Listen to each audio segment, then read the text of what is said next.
What's up, everybody? Welcome back to the Bourbon and Ballistics Podcast. Today's episode is a special one, and if you're a fan of good whiskey, great conversation, and supporting those who serve, you're going to want to get poured up and stick around for this one. Sitting down with me on the show today is Casey Barber. He's an absolute force of nature down here in the Carson Valley. He's a full-time mechanic, a family man, and on top of that, deeply rooted and embedded in the local veteran and first responder community. We're diving into his background from serving in the Army's 82nd Airborne, his time in the fire service, and co-founding a local veteran philanthropy group, Veterans and Friends. And we even talk a little bit about his days as a certified gunsmith. But the main catalyst for today's conversation is this newest venture. Casey recently stepped up as the regional brand ambassador for On Your Six Bourbon. If you haven't heard of these guys, they are doing some incredible, disruptive things in the whiskey world. We're doing a live bottle pour on their straight Kentucky high rye bourbon, which Casey calls a totally crushable 80 proof pour.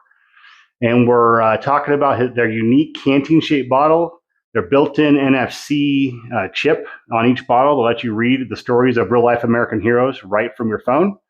And the best part is 6% of every bottle goes directly back to foundations supporting veterans, law enforcement, firefighters, teachers, and nurses. So this conversation is full of laughs, great insights, and a lot of heart. So grab a drink, settle in. Let's jump into my conversation with Casey Barber. Cheers.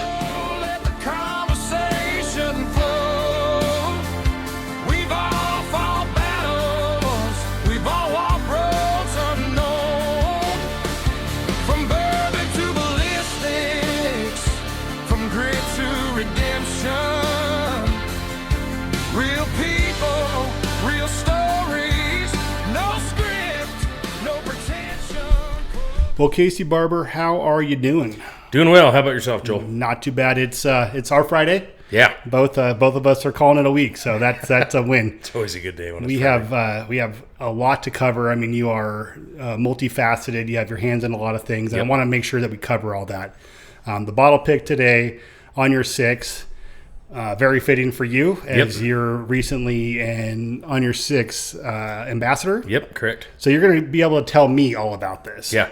So why don't you, we'll get it poured up, and then while I'm doing that, you can just kind of walk me through the mash bills and all the stuff that you do know about it, and then we'll kind of go from there, because I haven't had it yet. So yeah, all right, sounds good. Okay.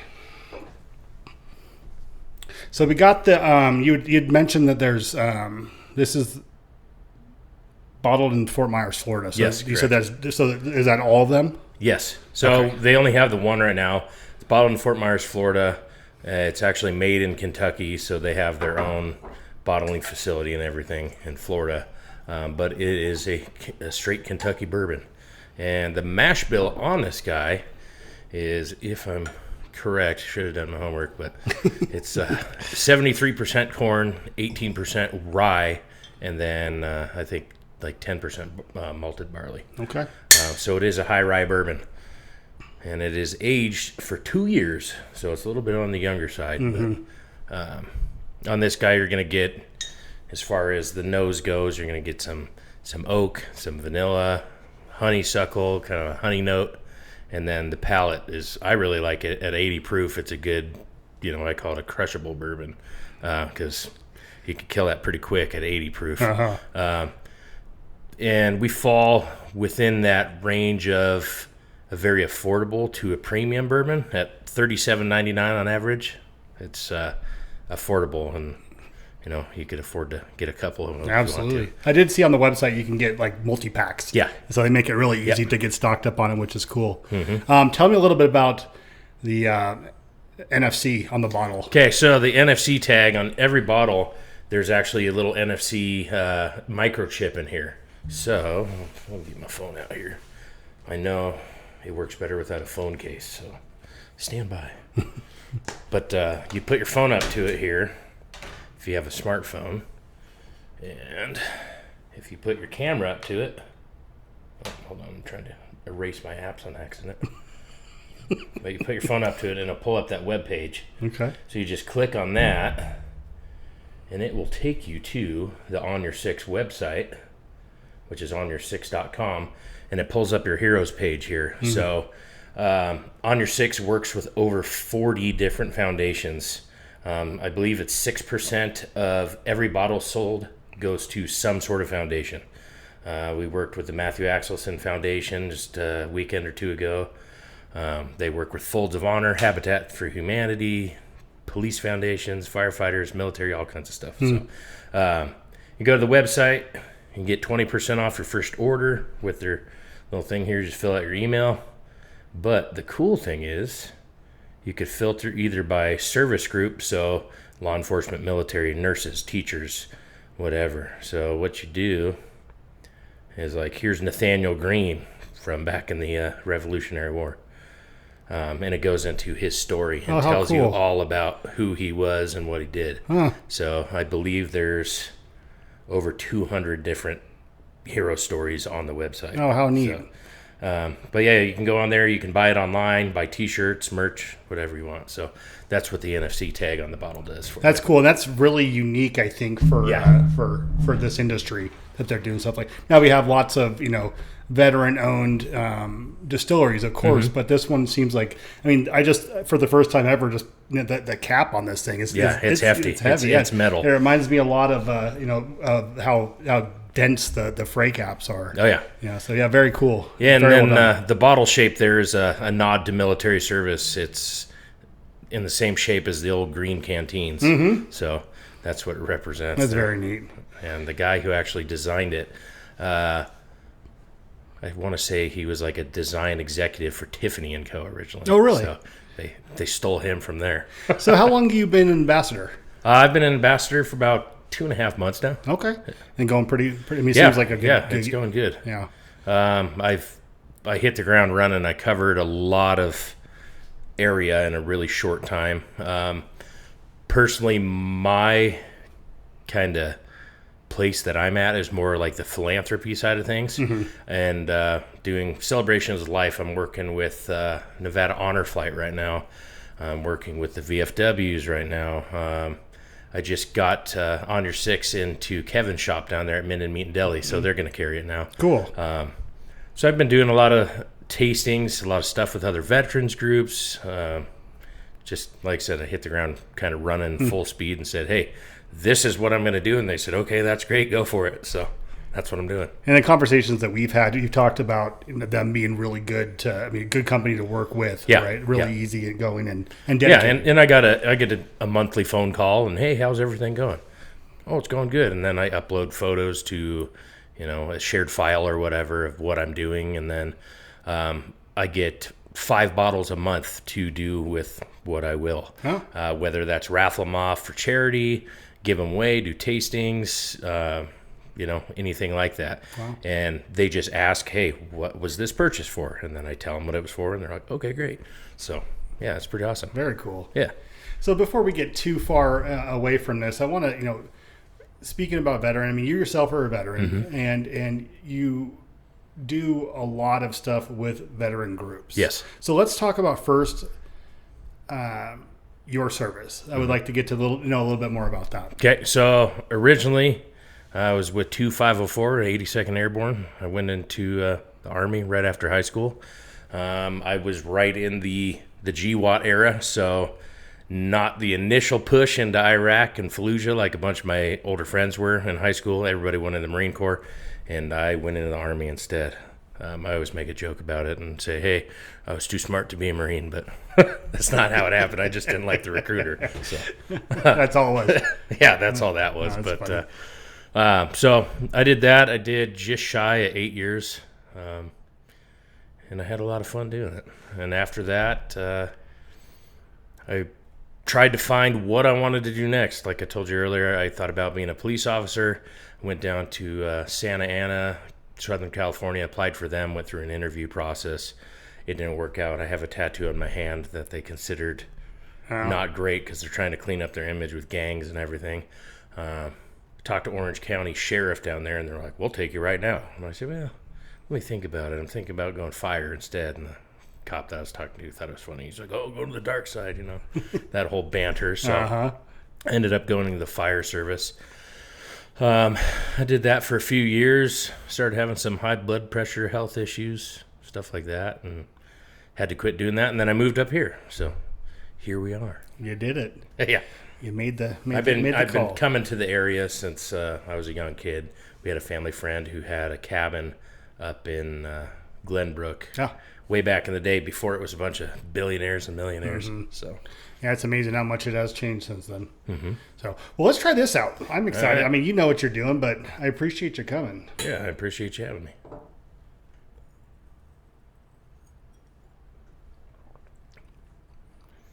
What do we think? I really 80 proof. It drinks like such. I mean, it is like to your point of being younger. Yeah. You know, it's not very rich, complex. Yeah. You know, but it's still very good. Yeah, and you get that oak right up front. You do. get a little bit of the sweetness, and then like the It noses really well. yeah, and you get the typical baking spice like a cinnamon rye note at the end there.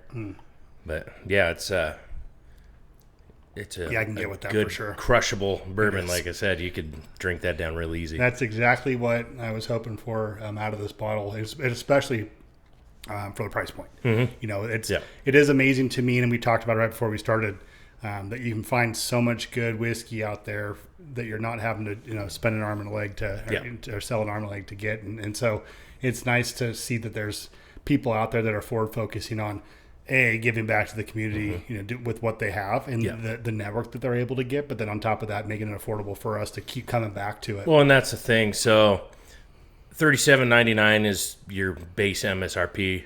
Around here, you see it for $42.99, $45, somewhere in that market.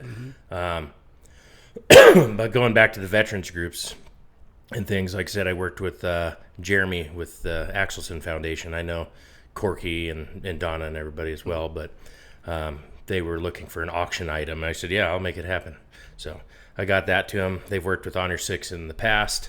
I'm currently working with Vets and Friends, which I co-founded back during COVID. Carson Valley Veterans, we're doing a whole bunch of stuff. I've reached out to Patrol Base Abate. I've reached out to a bunch of other groups about doing things also. So I'm putting my feelers out there, trying to get anybody who wants to be involved in it. So, that's crazy. yeah, that's fun. Good for you.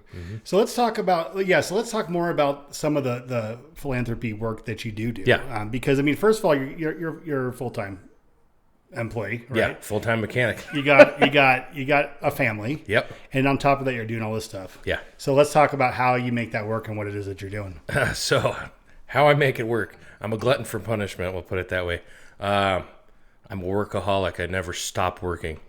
So I work full time, turning wrenches. Then I have my own shop at home. I got a 2,500 square foot shop at home where I work. But as far as philanthropy stuff goes, being in the veteran community, I know a lot about the things going on locally. So if we lose a service member, funerals, things like that. Like I said, I was working with Honor Flight. I actually sent a bottle of this to Arlington National Cemetery with the group. They do toasts. They can't do it in the cemetery, but outside the cemetery, they take a group photo and do a toast for whoever wants it. So I was able to send that. I recently just did a celebration of life for a local Air Force veteran out in the ranchos at the Elks Lodge VFW Hall down there. And I talked to her mother, got the go-ahead from her, talked to the Elks Lodge about doing a raffle. I took 4 bottles down there and raffled it off, and within an hour, I think I raised $824. Wow. And I split that between the Elks Lodge and Healing Arenas, which is a equestrian therapy for veterans. And they can learn about how to take care of horses, what horses are, the animal husbandry of horses and all that stuff. So it helps the old race horses heal, and it helps veterans heal that might be going through some stuff. So, and how I fit it into my schedule, they're pretty flexible with what I do. They just ask me to dedicate, 3 hours a month. So that's really that's it? That's not bad. Wow, that's easy. I'm doing a lot You're more doing a lot more than that, that, it sounds but, like, yeah.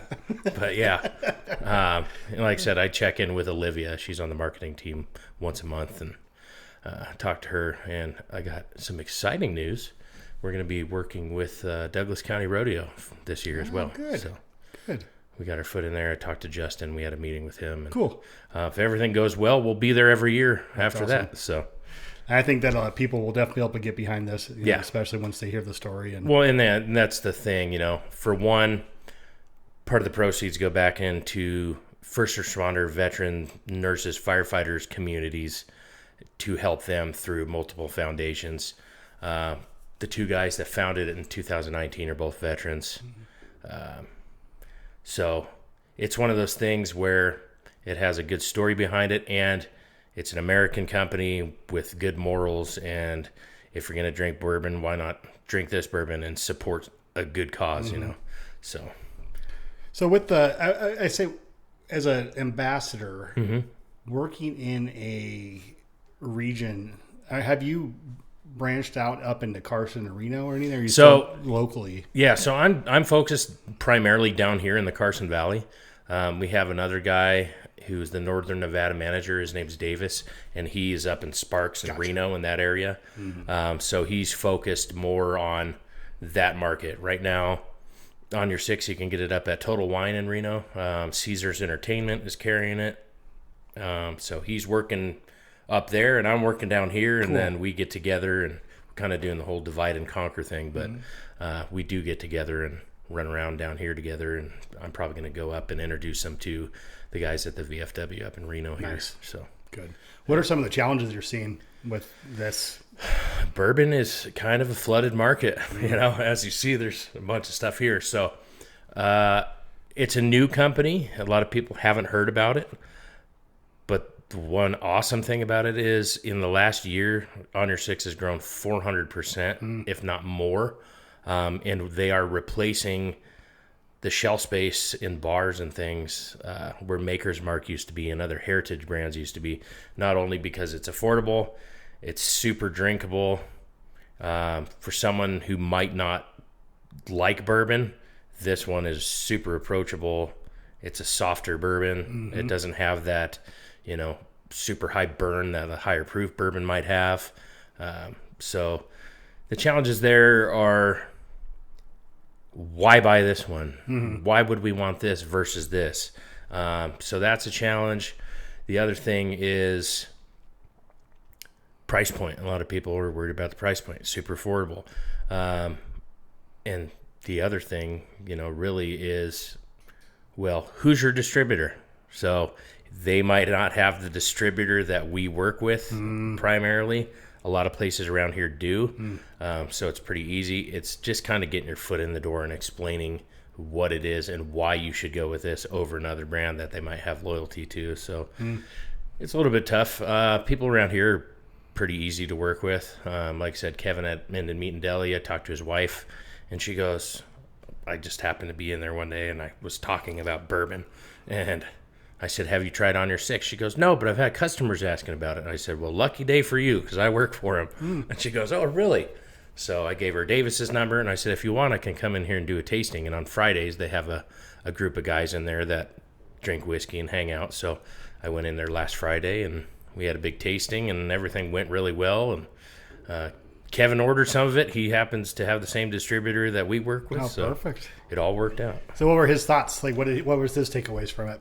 From the bottle? He thought it was really cool. It's a good bourbon. He thought the story behind it's really awesome. He wanted to know what people thought about it. So I said, hey, anybody and everybody who wants to try this, go ahead and try it. Tell me what you think about it. Be honest. What are your takeaways from it? What do you get on the palate? What do you get on the nose? Blah, blah, blah. And it went really well. Everybody liked it. They said, wow, this is actually really good. I'm like, this is awesome. And showed him the whole NFC thing, what your money's going towards. And then it was about a half a bottle at the end of the tasting, and I set it up on the bar. I think his name's Keith, the bartender. And I said, hey, if anybody wants to know what this is, here's some paperwork on it. Kind of explains it. Give it away. Whoever wants it, let them try it. So, cool. Yeah, it's good for us, and it's good for them, supporting a company that supports firefighters, first responders, law enforcement, military, nurses, and teachers. The whole reason this was made was to give back to all those people that had our backs while we were either on deployment or on fires or on duty or wherever we were at the time. So that's why they give back to those communities. So have you done, but prior to being an ambassador for On Your Six, are you also an ambassador for any, is this your first time doing this? No, I was actually a brand ambassador for Maker's Mark once upon a time. Oh, really? Yeah. Okay. And then I worked with other companies as well. I was in the firearm space for a while. I do gunsmithing, customization, stuff like that. So the Glock Doc. The Glock Doc, that's correct. So we're not doing that anymore? No. Oh, so okay. that was something I was doing during COVID, kind of just to pay some side bills and stuff. And then unbeknownst to me, I let my business license lapse, and I didn't think about it. I was like, oh, crap. And went to renew it, and they wanted like $3,000. I was like, well, not doing that. So, kind of took care of itself, huh? Yeah. So I've done a lot of things. I was certified through Glock themselves, and that was another thing. So if anybody's wanting to get in that space, if you're military, first responder, whatever, they have a waiver that you can get through Glock, and you can get your certification for free. You just have to take them that paperwork and have it filled out and give it to them when they do like an armorer's course or something like that. And they do them all over the place. I did mine at Washoe County Sheriff's Office. So if you're looking to do that, that's the best way to do it. So it's short-lived. Yeah. Fun, though, I bet. Yeah, it was fun. Yeah. And then time to pay the piper, and no. Yeah, I was like, maybe sometime later. I'm So like, do you, obviously, being a veteran and in the industry, I would assume to see you out on the range a lot. Yeah. Doing a lot of work out there. Yeah. Working with a lot of locals, right? Let's talk about handguns. Yeah. What's your favorite pistol? I'm a Glock guy. That was easy, right? We got a buddy that you probably know, Jim. But Jim was a rep for Staccato and now OA Defense and a bunch of like high-end 2011 stuff. Jim likes to give me crap because I've taken classes with him and shot with him and other stuff. And at his classes, I bust out a Gen 1 1986 Glock 17. And he goes, what in the hell is that, a Glock? You need a Staccato. I said, oh, really? And then I shoot. And I'm like, if it ain't broke, don't fix it. And he's like, yeah, you're doing just fine. Never mind, whatever. It's a very utilitarian tool for me. It's what I'm familiar with. It's what I carried professionally. There's only really 18 parts in a Glock to go wrong. So versus a high-end 2011 that you kind of got to keep tuned and oiled and everything else, you can beat the living hell out of a Glock, and usually they keep going. I've seen them fail, but on average, if you just follow what Glock tells you to do, they will run forever. And you can shoot the barrels out of them, but there's only so much that could go wrong on them, and that's why I like them personally. But I do not discriminate on any brand. I have everything from High Point up to STIs and higher 1911s and stuff like that and 2011s. So I'm a gun guy across the board. I like things that go bang, I guess. So I really don't care. I carry a Glock daily. My carry right now is a Shadow System CR920, I believe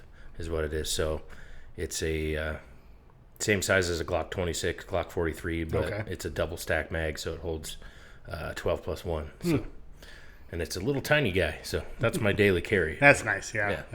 I think that I talk about it all the time and people laugh, but I think that Northern Nevada, being in the high desert, the temperature swings that we have from if you're not from here, the winter months and the summer months is absolutely incredible. We're talking at times like 80 to 90 degree swings, and this is through the seasons, but it's important. I think what I learned when I started carrying is that you need versatility. Like you can't have something that you're not going to be able to wear your this big old service pistol concealed in the summer. It's too fucking hot. Well, and that's the thing. So right now my wife calls it my purse gun because I'm carrying my purse gun because it's hot. I could slip it in the waistband holster or in a pocket and it disappears. I'm a big dude. I'm 6'3" and 300 pounds. I'm a big guy, so it disappears. Versus my Glock 17, that's a full-size duty pistol. In the winter, I carry a bigger gun because I got more clothes to put on, a bigger jacket. So I'll carry that, or I'll carry I have a Springfield Echelon that I really like to carry. It's a full-size, duty-size pistol as well. So depending on what the circumstance is, what the weather's like, I could be carrying my little Derringer in my pocket, or I could be carrying a full-size handgun. You never know. Yeah, that's cool. That's exactly right. Yeah. Yeah, it's funny because I think until you actually come out here and live in the climate, you know, get in and stay here long enough to realize, holy shit. I mean, you know, there's summer in, you know, probably in the late 2010s or early 2010s. Anyways, it snowed on the 4th of July. You know, and so people coming to Tahoe in the middle of summer don't realize that, you know, it still gets freaking cold enough to snow at times, right? And that's the thing. I've been here when there's nothing all year long, and then the whole month of February just dump snow nonstop. Like 2017, I want to say, is when that happened in Tahoe. I'm like, what the hell is going on here? It just would not stop. And then we had what we called Miracle March. So, you know, February, March just dumped the entire season worth of snow in those 2 months. You're like, holy shit. I've also seen it, you know, do weird stuff where it's 90 degrees and then the next day it's 30. And, you know, that's like the running joke. You don't like the weather, wait 15 minutes because it will change. That's right. You know, we just had super gnarly wind yesterday, and now we had a light breeze and it's 90 degrees again. So, and I guess it's supposed to get cold and rainy on Saturday or Sunday, and then we're supposed to get super hot again. So, yeah, nothing knows what to do. Yeah, it's like Mother Nature is temperamental. That's what I always say. So, all right, let's talk about what about rifles? Where you land on rifle? It depends. I got a truck gun right now. A lot of guys run, you know, M4 AR style platforms. I run a DMR, a designated marksman rifle. I got a bolt gun. So I have a suppressed, what is it, a Ruger American Gen 2 5.56 with a little, you know, variable range optic on it with a red dot, and that's what I throw behind the seat in my truck. That's fun. You know, again, it's a utilitarian tool, and there's only so many moving things that will go wrong versus, you know, AR M4 platform. It's about the same size, but I prefer it over, you know, an AR M4. So that's cool. It really depends on where I'm going, what I'm doing, but that's like my daily rider right there. That's what I carry in my truck with me. Sometimes I'll carry a 12 gauge in the truck. It depends on what I'm doing and where I'm going. How you're feeling. Yeah, exactly. Matches your shoes. So I'm like, what am I going to carry today? So I got that in the truck and a bunch of extra mags and ammo and stuff like that. But sometimes I'll carry, you know, a patrol rifle and M4 and throw it in the seat next to me, and away I go. But it really just depends. If I go out shooting, I like to, you know, throw a mag through that, through my 308 or whatever. I have a lot to choose from. I don't know if you know, but I have what a lot of my Marine Corps buddies call an arsenal. They go, I don't know anybody who's got more guns than you do. I'm like, yeah, well, I'm kind of crazy. And my wife tells me I'm not allowed to have any more, so I'm buying other things now. Yeah, different hobby. Yeah, she's like, you can't take all these with you, like, no more. I'm like, yeah, that's fair. I got, well, let's see. I want to say I probably got 4 or 5 rifle safes and then a bunch of other firearms as well on top of it. I think at the last count I had 47 pistols and multiple other shotguns and rifles. So good for you. I could carry a different one every day if I felt like it. But I do a lot of shooting. I'm usually out, if not twice a month, sometimes 4 times a month. Oh, wow. Depends on what I'm doing. Since it got super hot and dry, I haven't been out a whole lot.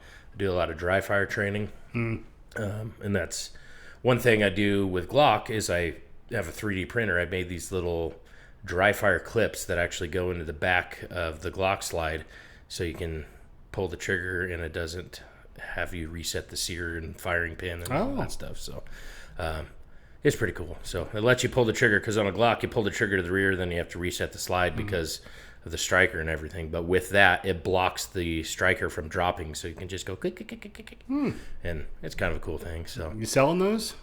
I give them away. I gave some to Jeff. He's got some. But yeah, if you want one, I'll get you one. But it's just stuff like that. I can't always get out. I got a full-time job, like we were saying. I'm doing the whole bourbon thing, working with veterans groups, working in my shop. I got kids. I got a ranch. I got animals. So it's kind of no excuses. I mean, this is living proof that you're not as busy as you think you are, right? Yeah, and now I finally got cleared to go back to working out and everything again. I don't know if I talked to you or not, but I had a double foot surgery about 4.5 months ago, and then I got a super bad infection, and I was bedridden for 3.5 weeks, and it was no good. So at least you kept the foot. Yeah, got both my feet. I'm good to awesome. go. Yeah. Had my last appointment today. Doctor said, "Well, you've graduated. You're healed." And I said, "Sweet. I don't want to see you anymore later." So that was a relief for me. But now I'm getting back in the gym too. So good. I'm trying to be a different shape than round. So. It is tough, and especially if you're running ragged all the time. Well, yeah, and when you figure, And that's just me. I'm going 100 miles an hour nonstop all the time, and everybody says you burn the candle on both ends. That's why you're always tired. But I'm one of those guys that I'm used to doing it. It's what I've always done, and I run off of 4.5 to 6 hours of sleep tops all the time. So whatever. Like I said, I'm a glutton for punishment. Now you did talk about your gun collection, but I want to transition because you're also with you've mentioned your previous history with Maker's Mark and now with On Your Six, but a big bourbon guy, a big whiskey guy, and you do. I have seen you YouTube channel with reviews, and you have guests on, talk stories, and all these things. Talk to me about that, because that is something that I can actually probably converse with you a little bit better with. Yeah, your life as in front of the camera. Yeah, so my wife and I were just screwing around. We have what we call the bunker bar in the backyard. Yeah, I'll take another one. Okay. It's literally an underground bar. It's buried under the earth. It was originally a wine cellar that was on the property when we got it. It used to have a dirt floor, no door. It was started. None of the finish work was done. During COVID, when the world shut down, I was like, well, we got a project. We got something to do. So I spent probably 2 months just cleaning the place up, finishing the bar, putting a door on it. It was a dirt floor before, rodent droppings, just crap everywhere. I literally shoveled it all out. It's a concrete floor now. But my wife recently was saying, we never go out to the bar. I'm like, yeah, you're right. It's in the backyard, but we never go out there. And she goes, we should start a YouTube channel. I'm like, okay, whatever. What do you want to call it? She's like, I don't know.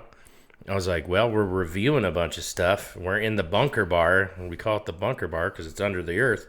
Why don't we call it Bunker Bar Reviews? And she's like, okay, great. So it started out as just something for us to do on the weekends. Like, we're going to buy weird stuff or stuff that people might not know about, and we're going to give you our unadulterated, honest opinions on how we feel about it, whether you like it or not. And it's one of those things where, we're not for everybody. Sometimes it goes off the rails a little bit. Sometimes we go a little crazy. But we have a lot of fun with it.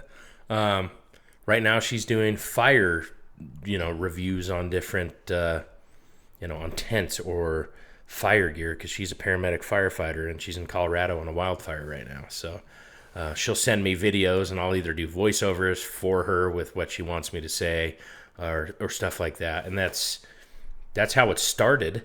But I have a lot of fun doing it. I do different, little shorts or different versions of stuff. So I have sometimes, if I feel like it, I have Malt Liquor Mondays, where I'll go to a gas station and buy like a Hurricane or an Old English or whatever, and I'll review it.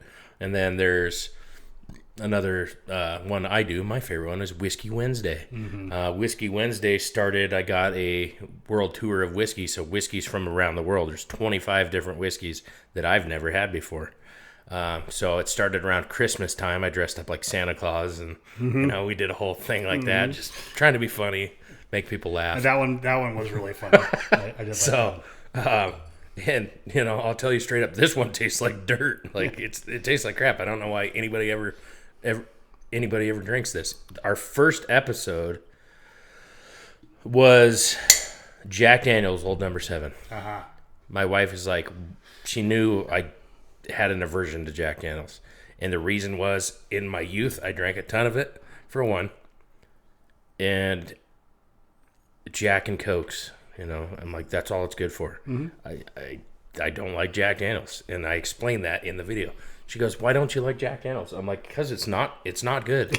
It's not. Drinking Jack Daniels neat or in a Glencairn like this is not good. It's meant to be mixed. I'm fogging up my glasses here because I'm sweating, so take those off. But I'm like, I don't like them. And I had people commenting on there like, oh, you need to try this. You need to try that. Try the Heritage Jack Daniels or try the Rye or whatever. And I've gone to classes at Battleborn at Troy's, and I've tried all those things. I'm like, okay, well, my opinion's changing on Jack Daniels. So that's how the whole Bunker Bar Reviews thing started, and we kind of just run with it. We just hit, I think, 123 subscribers or something like that. So we don't have a ton, but it's fun. We got some regular people that are always on there. Jeff and I started joking with one guy because I don't know if he was talking about these glasses or my Glencairns. He commented, you need to wash your glasses. And I was like, which glasses? And I'm like, I'm on a well over here. Our water's harder than woodpecker lips, like, mind your business. Yeah. So, and we were calling him in our videos, we were calling him out by name, like, hey, listen here, man. And my wife goes, his name's not even what you're calling him. I'm like, yes, it is. She goes, no, it isn't. I'll show you. It shows me the comment. So you're calling the dude the wrong name the whole time. Didn't even know. I don't know, but the guy whose name we were calling out was a totally different dude. So I had to make wrong dude. Yeah, I had to make a video like, here's a clarification video. Sorry about this, Scott. We meant this guy instead. So, like I said, it kind of went off the rails a little bit. That's cool, though. But, and she's like, yeah, you're accosting your viewers. Like, what are you guys doing? I'm like, I don't know. But that's funny. Yeah, we have a lot of fun doing it. It looked like a really good time. And that's how it started, is just a fun thing to do. And we're still running with it. And like I said, I'm a big whiskey guy, big bourbon guy. I probably have... I'm laughing so hard I'm crying over here. I want to say probably 250 bottles in my collection. Couldn't buy guns anymore, so I started buying bourbon. Yep, that's how it works. Yep.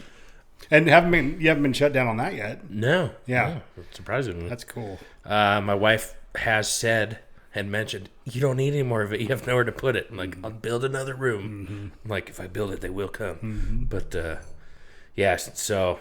I got a couple things here and there. I got this Blanton's Gold from Troy. That's a barrel pick over there, and it's super good.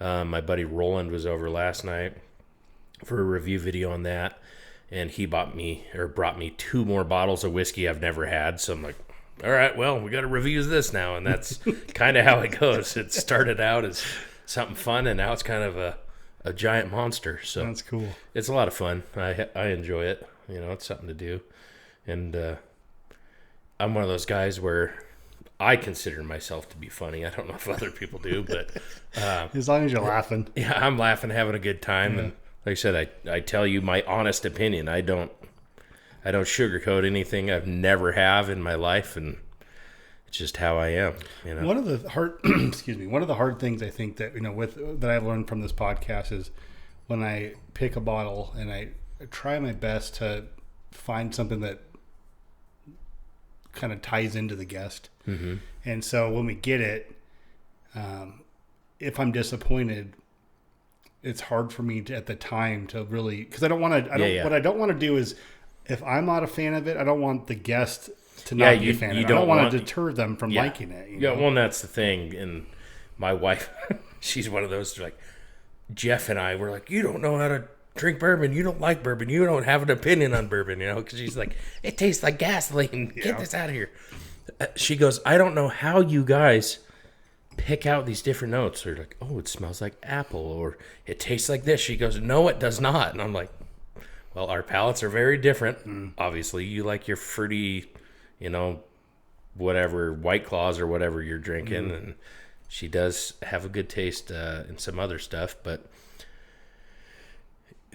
that's kind of the thing. You don't want to, say, oh, it tastes like this, it tastes like that, and then you might be getting that whole, sugar pill effect. Like, yeah, it does, because you mentioned it. Now that's where my brain goes. There are some whiskeys that I have heard about that have high praise, and I've tried them, and I'm like, nope. Like, I don't know what you guys are drinking, but it ain't this. So there's like a white owl or Kentucky owl. Yes. There was a Kentucky owl rye, and I really like rye whiskeys. I tried that one, and I just cannot do it. Not your thing. No. And it has like that little dusty, kind of like moldy rye grain thing going on. I'm like, I can't do it. Like, I don't know how anybody drinks this, but I guess somebody likes it. Yeah, because they're still making it. Yeah.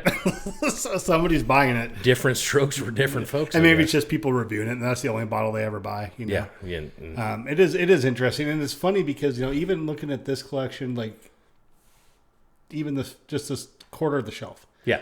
And it's amazing how much different each one of them tastes, but not being able to differentiate what that taste is. And that's one of the things, like this, for me, this podcast is tough because I don't do well at notes, and so it's hard for me. I go, it tastes good. I know I like it, right? I know it's smooth. I know it's sweet, like the, gosh. Anyways, it doesn't matter. But yeah, it's tough. So it's nice to hear somebody that, like when we go to Troy's classes, and it's neat to see, but again, the placebo effect you were talking about earlier, is it Troy going, when he gives us the option to go, what do you taste? Like. Yeah. And, Paul Carrion, he is really, really funny because he's always like some random, like it's hot dogs that, whatever. It's like some really random thing that he gets, but it's like, that's way more than I got. Right. Yeah. And so, probably, most people would snuff their nose at some of the things that he thinks, but the reality of it is he's pulling things off of it that I most certainly could not. Well, and that's the thing, like with bourbon and spirits and whiskey in general, your palate is not the same as this person's over here. They might be more developed than you. Maybe they've been drinking bourbon for 20 years. You never know. But and that's kind of the thing too with me. Is like you're saying with Paul, like I'll pick up weird notes. I'm like, I don't know what that is, but I either do like it or I don't like it at all. Pickled pig's feet. I'm like, no. So I got a review coming up. I don't know if you're interested in it or not, but 99 bananas and that whole section. So one of the guys that supports our channel a lot is Kumar down at D&D Liquor in Minden. He gave me some 99 pickles the other day. I'm like, oh God. I'm like, I don't know how I feel about that. And he's like, oh, hold on one second. He goes to the back and grabs some other stuff. And it looks like pickle brine. It's like pickle shots vodka, and it's got like floaties in it. I'm like, good Lord. I'll look forward to watching that one. I'm like, all right, I'll review it, whatever. So we kind of we'll do stuff like that too, just weird stuff. We've reviewed food and other stuff. Like I got buttered caramel ice cream sandwich that was shaped like a fried chicken sandwich that had real cheese on it and a real bread bun and just terrible stuff. Wow. I'm like, why? Why does this exist? This is horrible. Like, if you're a texture person like I am, don't do it. Oh, man. Yeah, it's just terrible. But going back to Paul, like, it tastes like hot dog water or whatever. There's people out there that pick up notes like that. It's like it's something you don't want to hear as a distiller, right? But it's at the same time, and typically, like I said, that was very exaggerated what he says, but it's like usually, you're going to go like, you're talking about the char, so you're talking about the vanilla notes, some of these things that, people are the baking spices and the stuff that he comes up with sometimes. It's like, and then the last class I was at with him, Troy was like, what? What? It was so good, but it was just so amazing because that was more than I can do, know? And there's, gosh, I wish I could find the bottle right now. But anyways, it was neat because it was like this one time, it was like the apple was so sweet that it was coming off it. It was almost like a sweet pear. And it was like the very first time that I've ever gotten that note off of a whiskey before. So I saved the button wherever the hell it is. I don't know. Well, that's like the reason I got into rye whiskeys is a lot like that. So I like high rye bourbons. And I'm like, oh, well, whatever, I'll give rye whiskeys a shot. There's an old folk song called Rye Whiskey, and the singer talks about, if I didn't have rye whiskey, I'd surely die, you know. So I was like, yeah, rye whiskey, whatever. There's one in particular, and it was the Green River rye, and it's what I call a wintertime rye.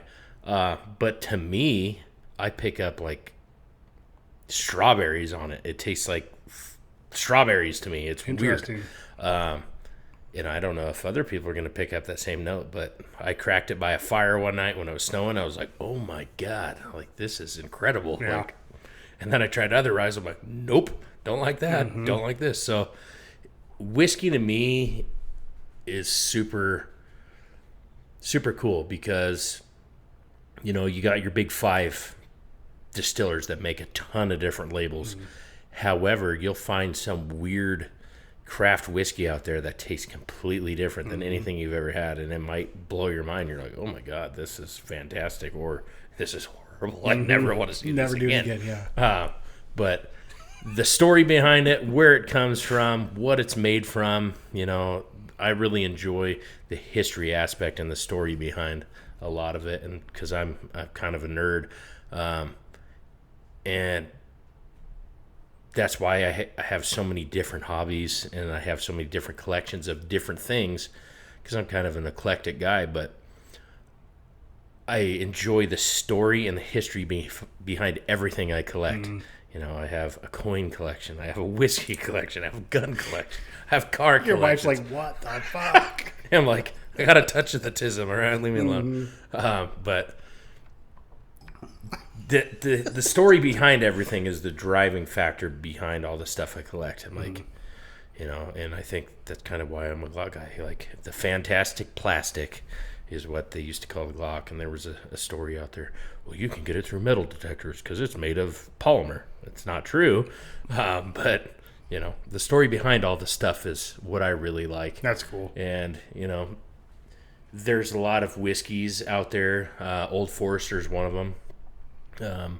Old Grandad.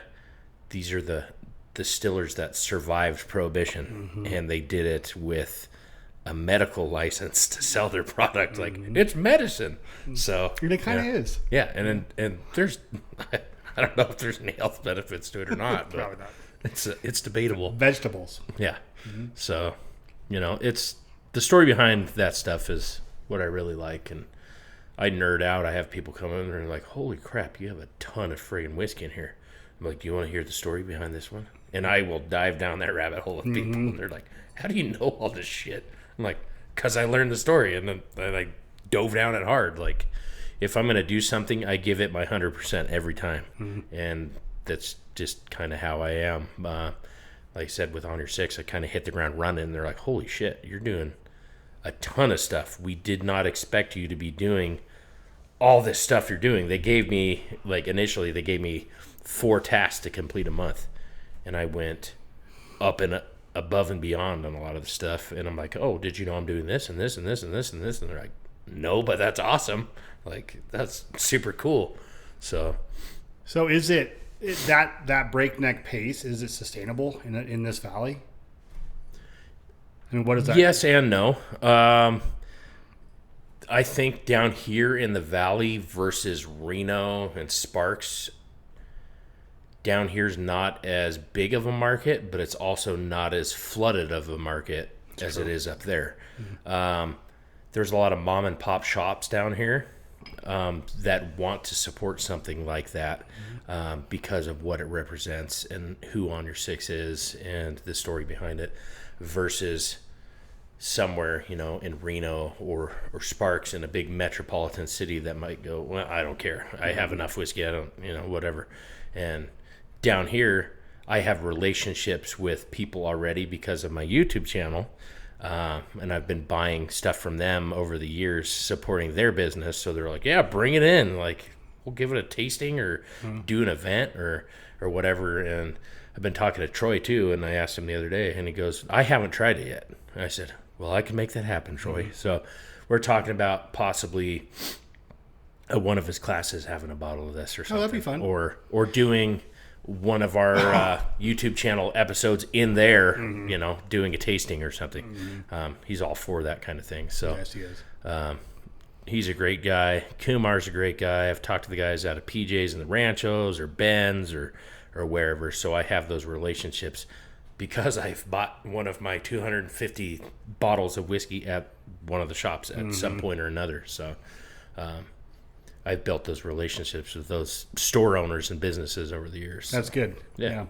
I would think it would be interesting, especially with one of Troy's, like a blind class. Yeah. It would be really fun to put this in a lineup of something of like or dissimilar. It doesn't really matter, but, kind of put that like maybe the third bottle. Yeah. Right? Get people warmed up and see what they think.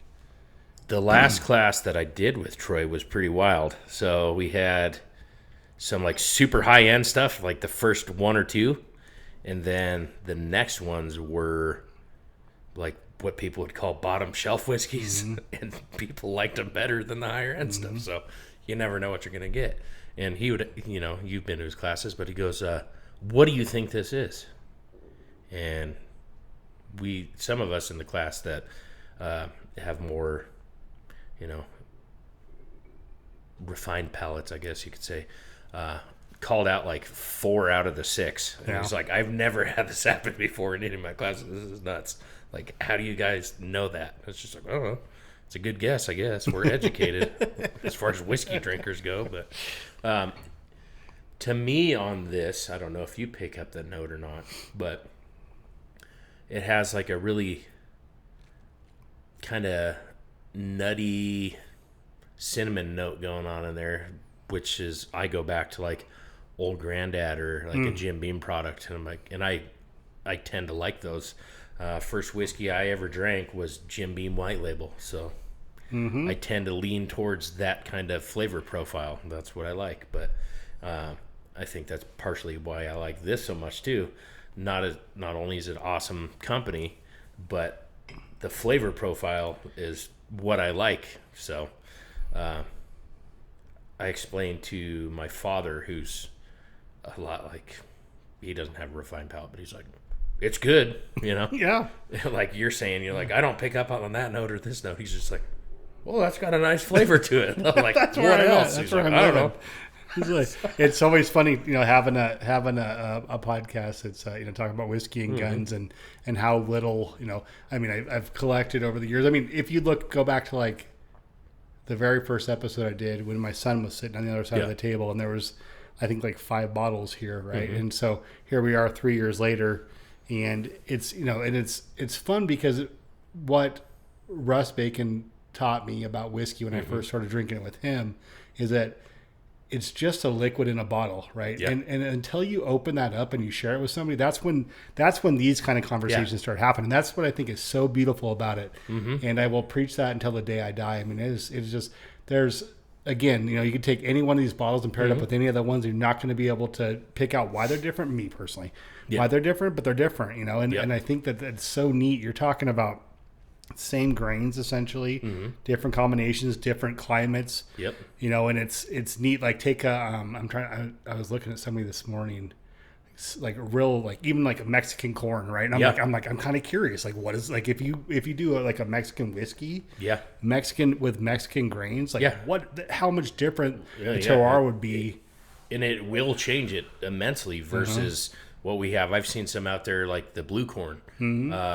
It tastes different. I saw one not that long ago that used what they call it, not heritage greens, but heirloom. What was it? It was like the multicolored corn. I don't know what they call it, but heirloom, like multicolored corn or whatever. I'm like, that's gonna be different, right? Like, And a lot of times when I'm picking a bottle of whiskey, I'll go for something weird like that. I'm like, I don't know, give it a shot. It could be bad. It could be super good. You never know. But it's always changing. Like, for instance, you haven't cracked that one yet, but Master Distillers is a Walmart, whiskey or whatever. They have a couple of them that I've tried. I've tried this one, the small batch, and then I've tried their, like, special reserve or what they call it. They are both from the exact same distiller. Tastes totally different. I'm like, And it's, like you're saying, it could be the temperature, how high they are in a rick house, what the summer months were and what the winter months were. The char could be a little different on the barrel. The oak tree that it's made out of could have some funky thing going on. It might have got moldy. It might have been leaking. You never know.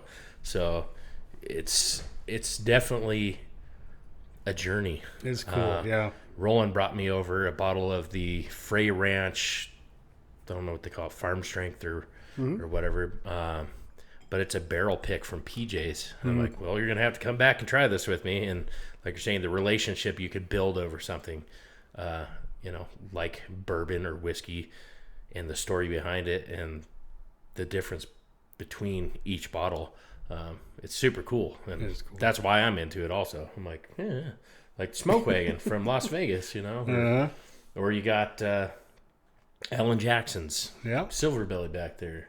So yeah, it's in looking at like smaller distilleries, I think like the variance in between, and I think Fraser is one of my favorite things to talk about because I only know Fallon because that's so close to us, but the winter swings that we can have here will change. I mean, that bottle right there, same stuff versus this one right here, totally different bottles. The variation between them, same distillery, but totally different. So it is cool. I mean, it's neat. I mean, Minute Mill, that's right here. I mean, that's 5 minutes down the road. Yeah, and it's amazing because the same kind of deal. We can have a really hard winter or a really strong summer where this, we really didn't even have a winter this year. So this year's crops are going to be completely different than they were a couple of years ago when it was all snow. Raising all their stuff here in the valley, kind of like Colby's doing up in old Alabama up there, And it is wild how different something could taste because of all of those variables. And that's another thing that I do. I distill my own stuff too, just for fun. Oh, you do? Yeah. So I just did a high rye and wheat whiskey just for fun. I'm like, I've been making regular corn whiskey for years and years and years. Let's try something different. So no barley at all, red winter wheat, a little bit of corn, and high rye. And I'm like, well, this tastes freaking crazy compared to the stuff I'm usually making. And I made it what I would call farm strength. It's 146 proof. So if you're not into something crazy like that, you're going to say, I don't want anything to do with this. How long are you aging it for? So it's aging right now. So I stave finished it instead of a barrel. Okay. I did a rookie thing. I didn't realize if you have a barrel, you need to keep something in it after you empty it or else it dries out and it shrinks. So I tried to refill it and it just leaked everywhere. Oh, I bet. I was like, oh, crap.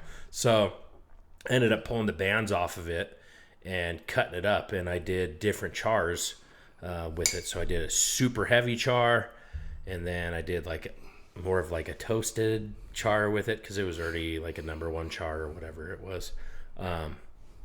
So I play with different stuff like that, and I'll throw it in the jar or a decanter and set it up high on a shelf. I'll put one over here. So we're talking about the temperature swings and everything like that.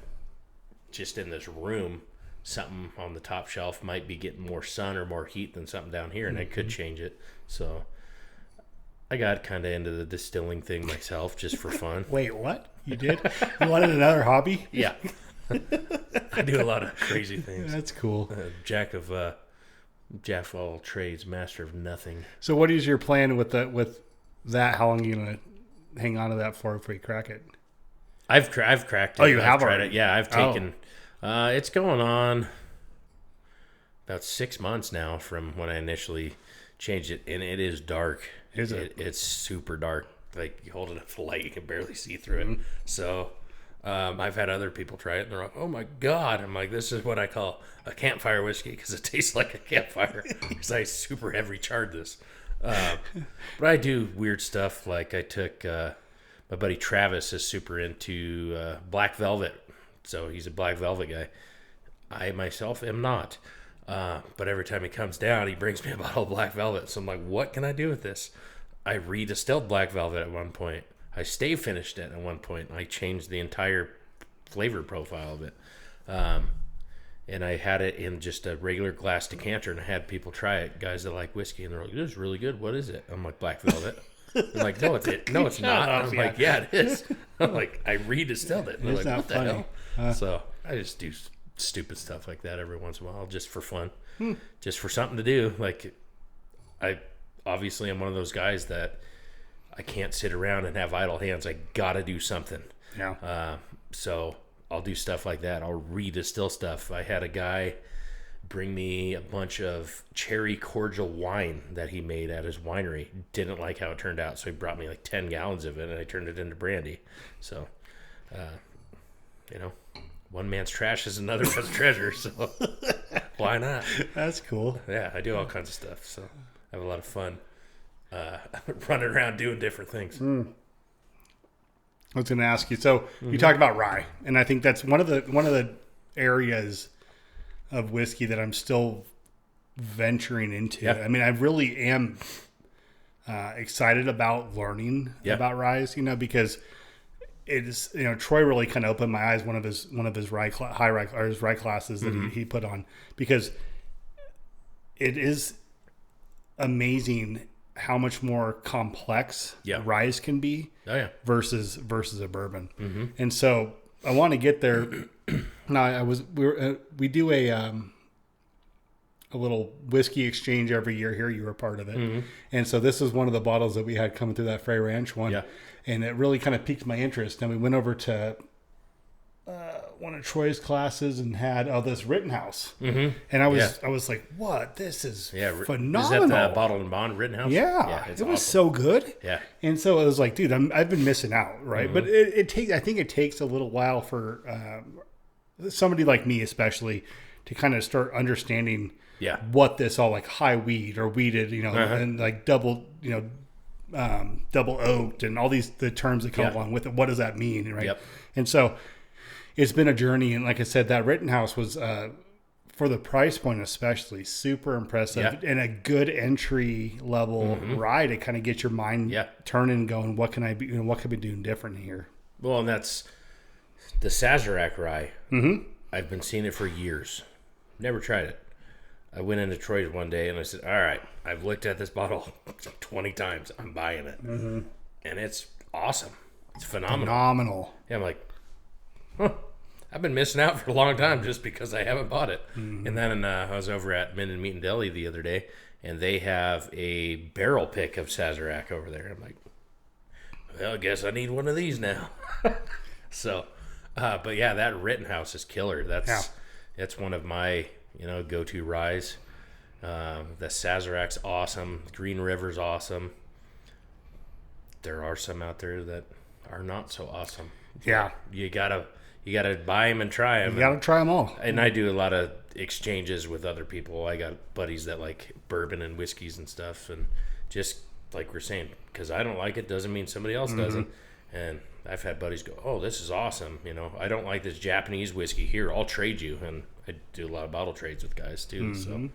So I did. I want to say it was a Horse Soldier, a small batch, and didn't really like it, and my buddy came over and he's like, "Here, can I try that?" And I'm like, "Yeah, sure." He liked it, and he traded me a what was it, a Toki Suntory Japanese whiskey for it. And I was like, "I like that." And he's like, "Here." So that's cool. Yeah. So I do a lot of that stuff, but I haven't really gotten into that. Now we have the Brownwater Society here, very very new and unengaged. I think untapped. Yeah. And so there's like 5 of us out of 85 that actually do anything in there. And but it would be amazing to see this thing, because there's so many people in this valley that I know love drinking whiskey. Yeah. To get something like that going where you could do things like that. And that is the hardest thing about any group at all. So Vets and Friends, we started that during COVID. We had, and still have, 185, 200 members. We started different chapters across the United States with other people. But when we had events, it was the same 5 core people that showed up every time. And part of that is a lot of guys have what we would call unhealthy coping mechanisms. especially, global war on terror guys like myself, we get in our little bubble and we hang out with the same people. Yeah. We go like in a 4-mile radius from home and we don't go anywhere else. And that's part of it. The other thing is, we had this pandemic on our hands and it freaked everybody out and scared everybody. But the hardest thing is getting those people to engage outside of their comfort zone. Mm-hmm. And we'd been talking about some other stuff back and forth. But how do you get those people out? Mm-hmm. You got to think of different creative things to do to get those people to come do those things. Maybe, we do like every few months we do a bottle giveaway or something, or maybe we do like a tasting somewhere, do a group thing. I don't know.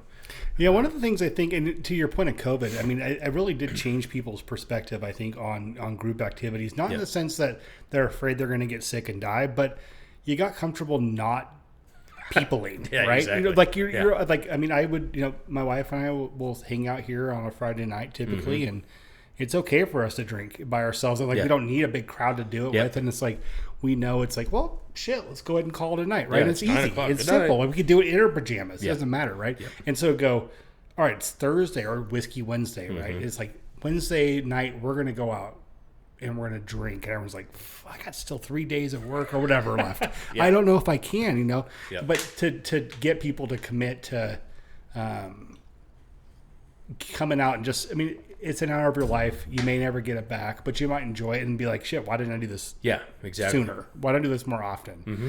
Especially when you get into a community of like-minded people. And so if you have a local chapter of a Brown Water Society, I think it is important to reach out and engage with that. I mean, it's a lot on me as the administrator of the group, not pushing the thing, but it's simple enough for us to go, and people go, hey, we want to do a bottle share, or we want to do a tasting or something like that. It's like, okay, fine.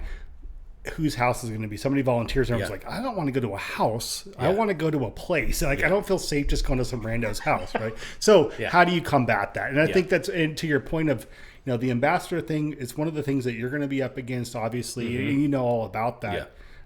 Figuring out how to get people to come out of their shell, do the things that you already know they love.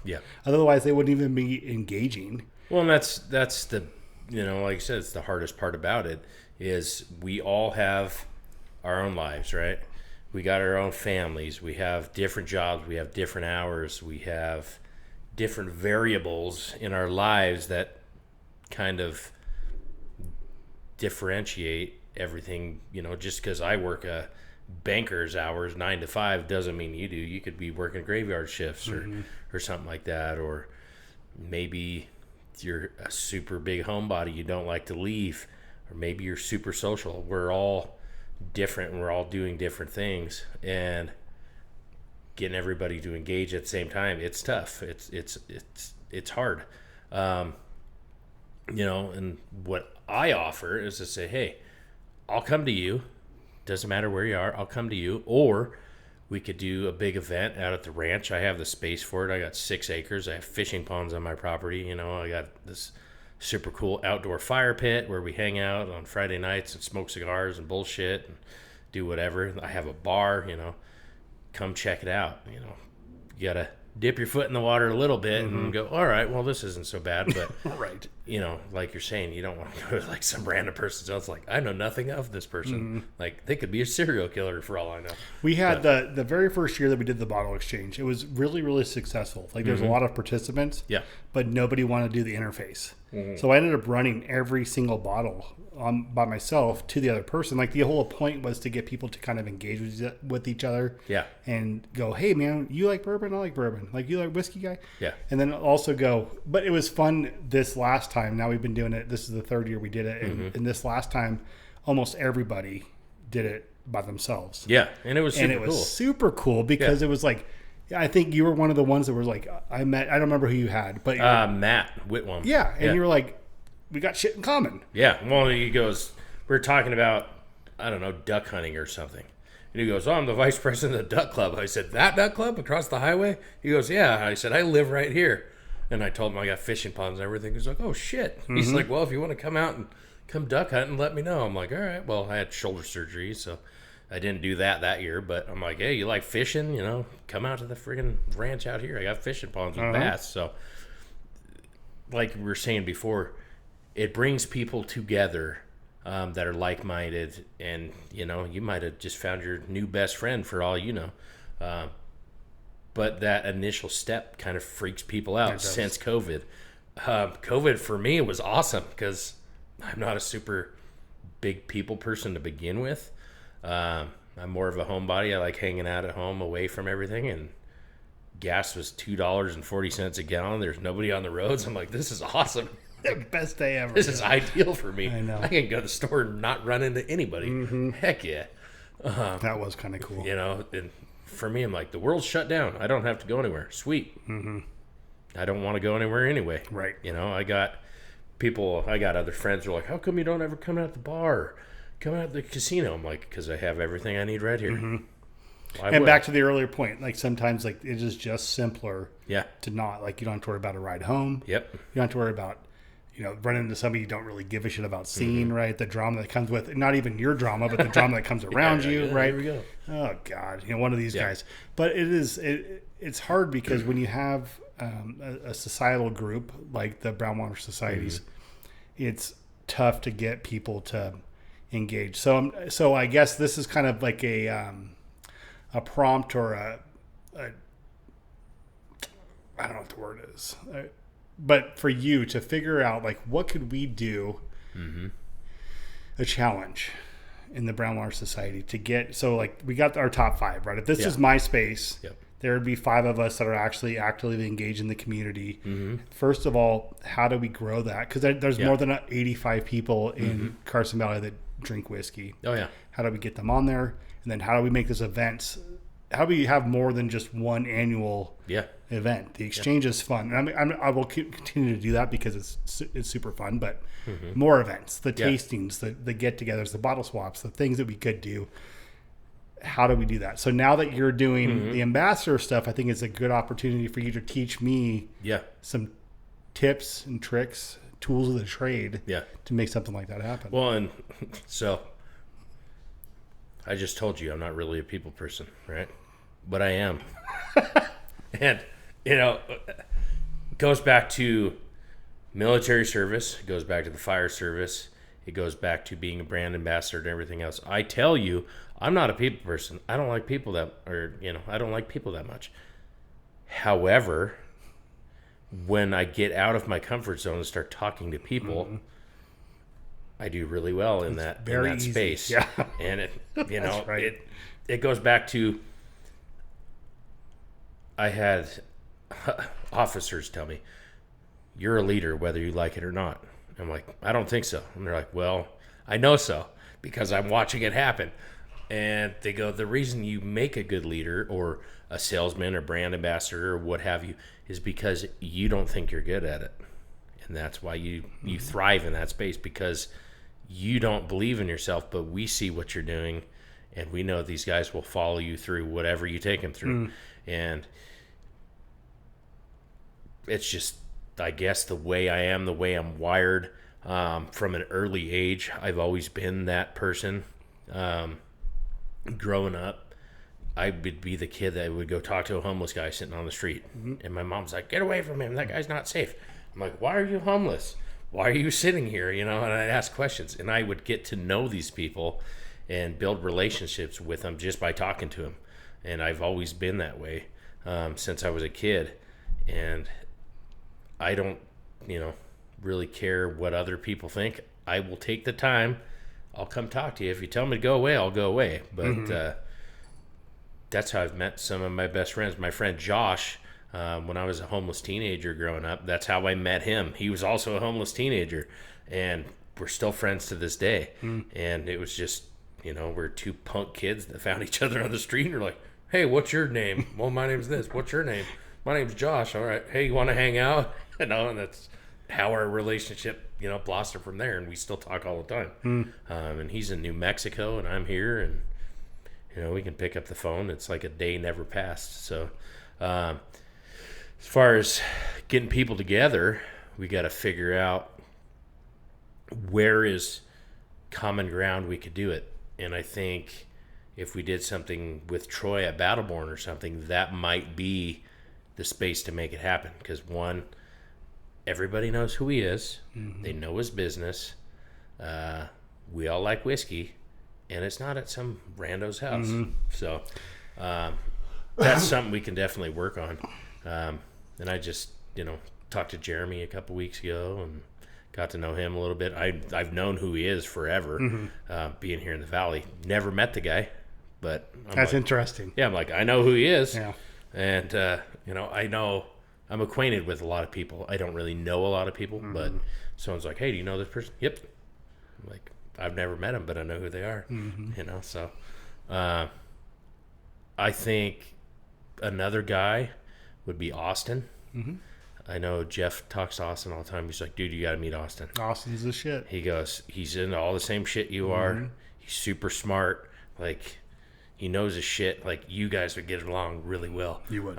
You got to meet this dude. And we just haven't because our paths haven't crossed yet. Mm-hmm. But that's one of those people that I've been like, hey, I should Austin, so one of the cool things, and this is one of the rarities of the Brownwater Society, is that Austin doesn't live in the Valley, but he commutes every single time we do it to do the exchange. Yeah. So he'll drive all the way out from, I think he's in the North Valleys. Okay. So he'll come down here, hang out for a little bit. So what I would love to do with him, and this is kind of a sidebar, but something like that, like he's an honorary Carson Valley Brownwater Society member, right? And so, he doesn't live here, but he is one of the most engaging, and he's exactly the proponent that we need, the catapult that we need to get this thing moving.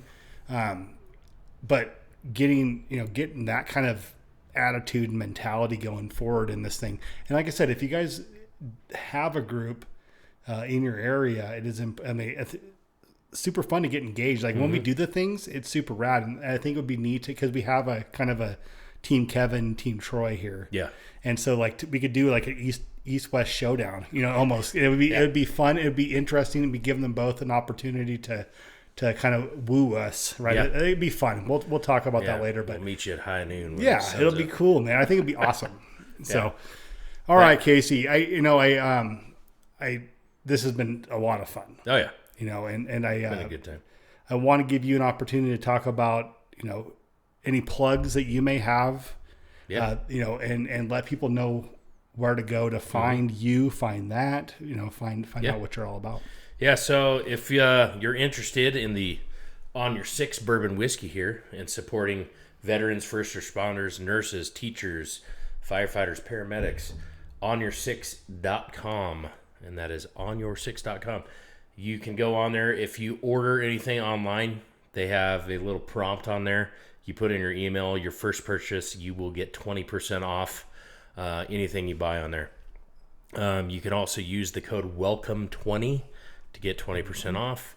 If you want to find me, check out my YouTube channel. It is Bunker Bar Reviews at YouTube. And then we also have an Instagram, same handle, Bunker Bar Reviews.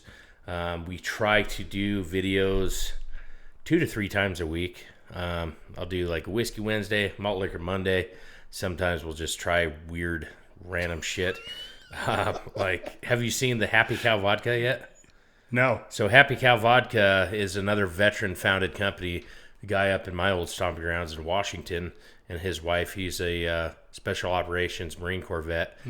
It is a vodka that is distilled out of cow's milk.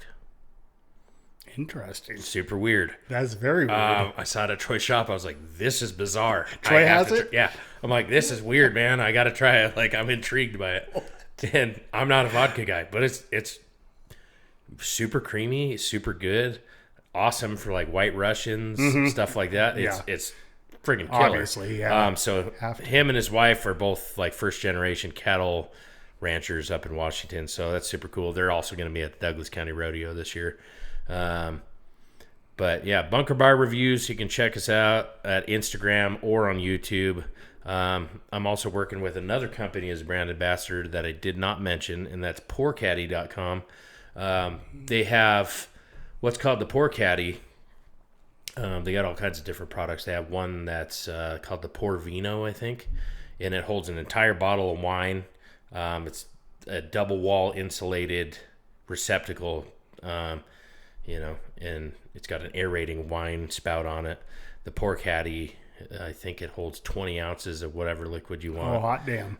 It's awesome because on the bottom of it, it comes with another receptacle that holds an additional, I want to say 14 ounces maybe, but it has 4 shot glasses in the bottom of it. So you can take it camping so you don't, you know, drop it and break glass on the beach or whatever. They got some other cool stuff like the 4-in-1 tumbler. That's my favorite. So you can use it for skinny cans, regular cans, tall cans. You could use it as a coffee cup, but they have different attachments that go on it. One's a flashlight, one's a Bluetooth speaker. Like, it's super cool. So check them out at pourcaddy.com. I'm also a brand ambassador for them. My buddy Jeff, who comes on our channel all the time, our coupon code is "My name's Jeff" for Jeff. You get 20% off of whatever you buy on there. That's good. So, you know, check out Pour Caddy. Check out On Your Six Bourbon. Check us out on YouTube. If you're easily offended, don't watch our videos because we say some crazy shit. We're super lighthearted. We say just dumb stuff. You know, you got a Marine and a former Army guy together and drinking alcohol. Crazy things happen. So, one last question. Yeah. Is the bunker haunted? Yeah, it is. There's all kinds of weird shit that goes on in there. Watch this one. We've had disembodied sounds in there, banging noises that come from nowhere. I can't find anything that falls down, like thuds, weird stuff happen. We have a ring light like Joel's got over here that turns on and off by itself. Sometimes it cycles through light modes by itself.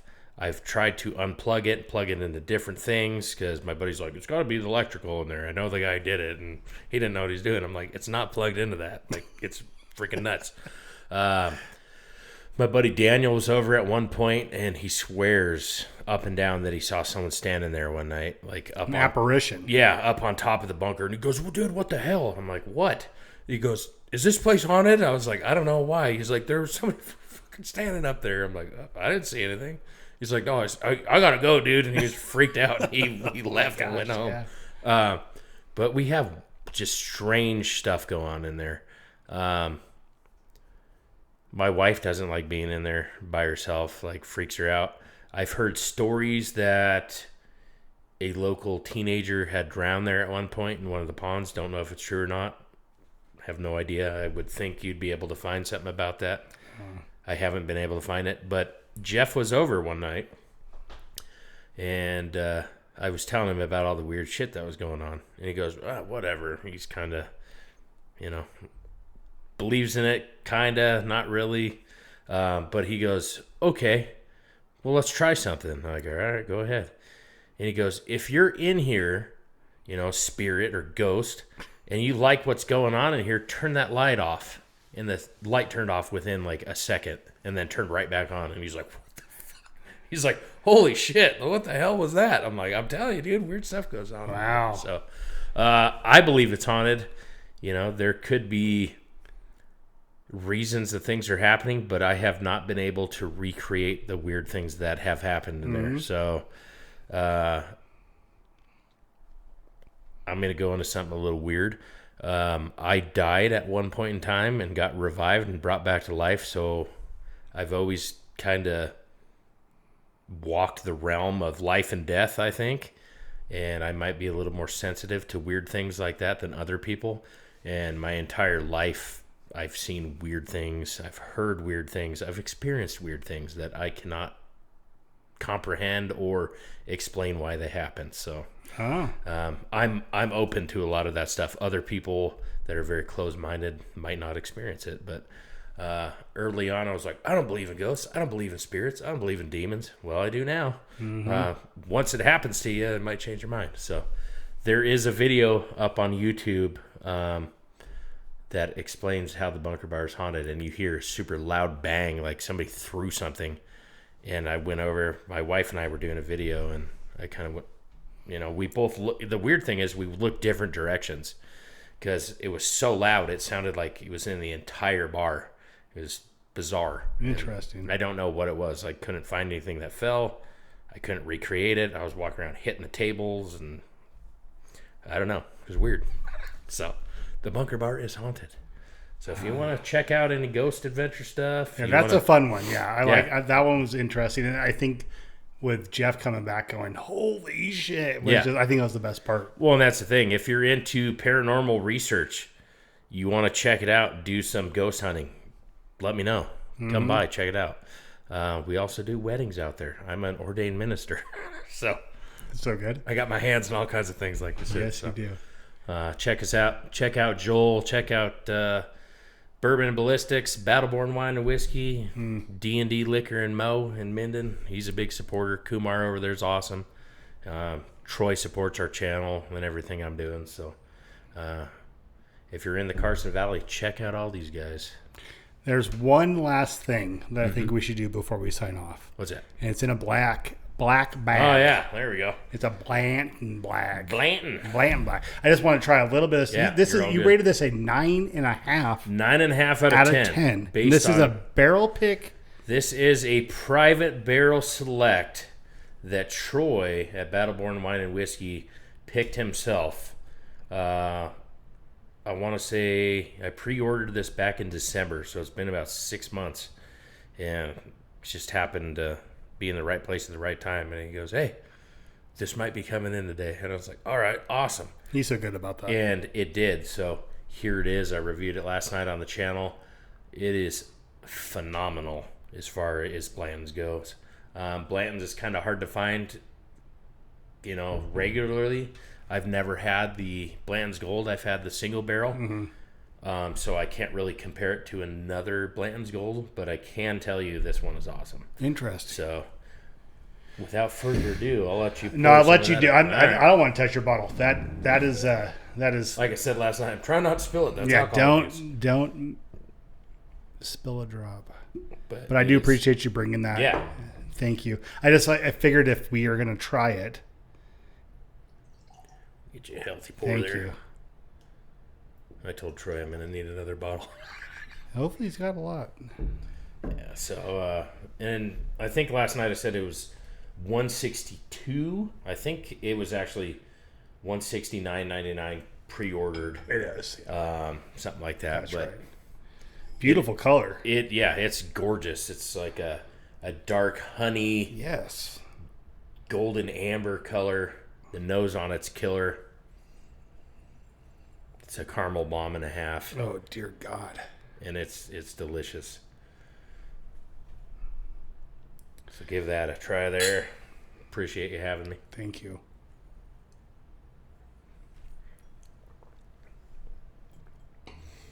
And that is 103 proof.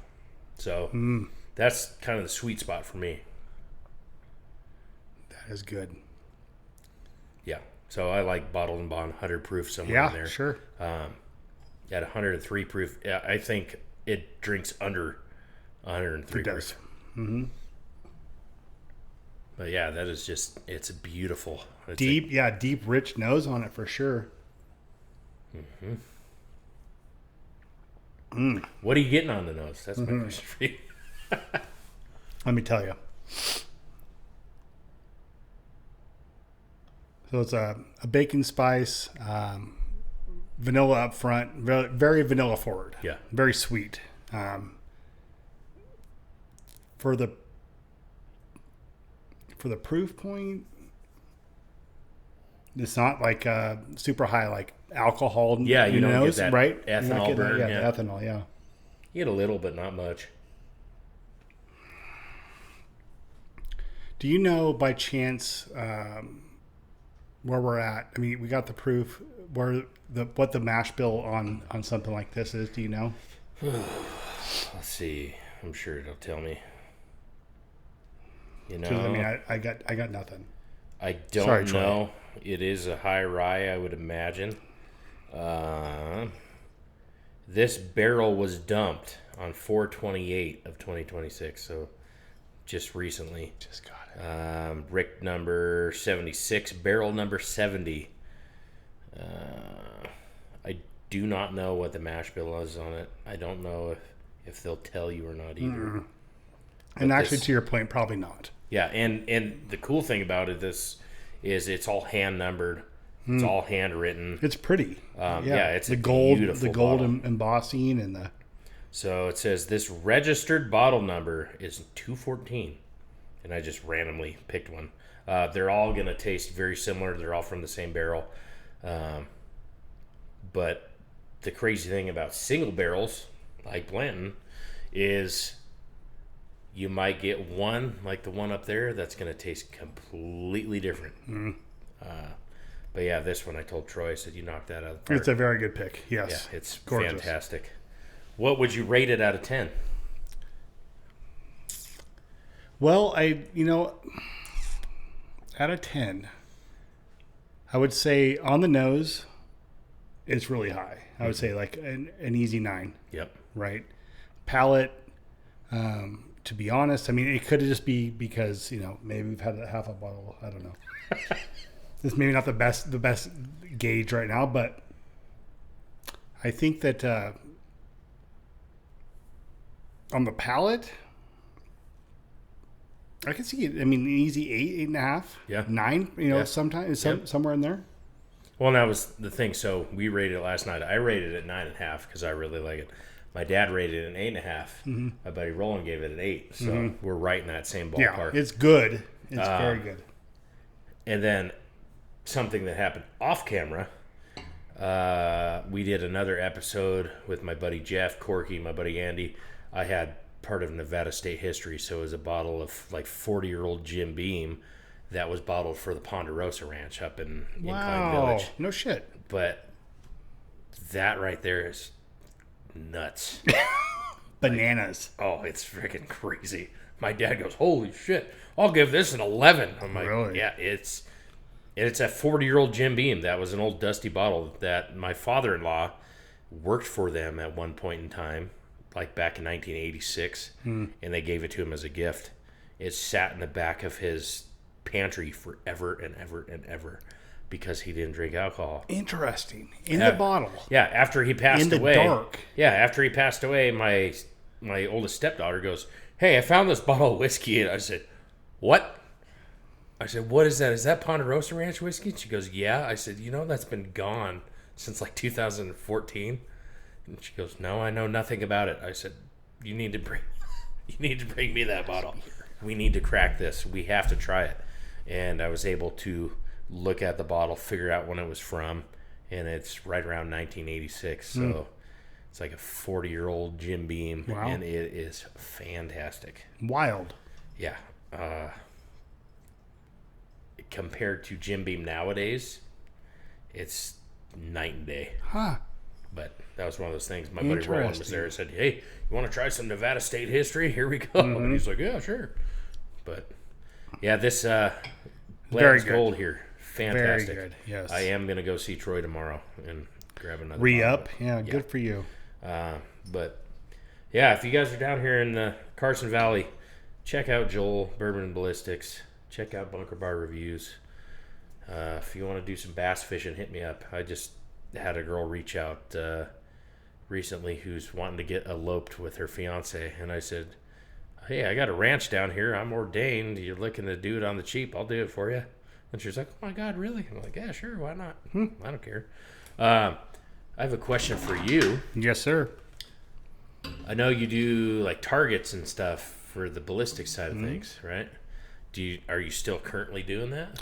The company is in operation. Okay. We have, my business partner is predisposed with his son's racing career. Okay. But the company, we still move. Cool. And, they're still around.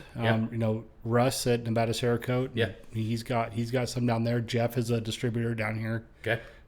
So they are still, they're still bubble. Well, if you guys want to shoot some steel, buy some targets. I'm a big steel shooter too because I like the sound, but out here in the dry Nevada desert right now, not really a great time to Don't be shooting out in the desert right now. Terrible. Start a fire. Yes. Casey, I appreciate you, brother. Thank you for bringing this bottle. Thank you. Cheers. One good pull, one honest conversation. Welcome to Bourbon and Ballistics.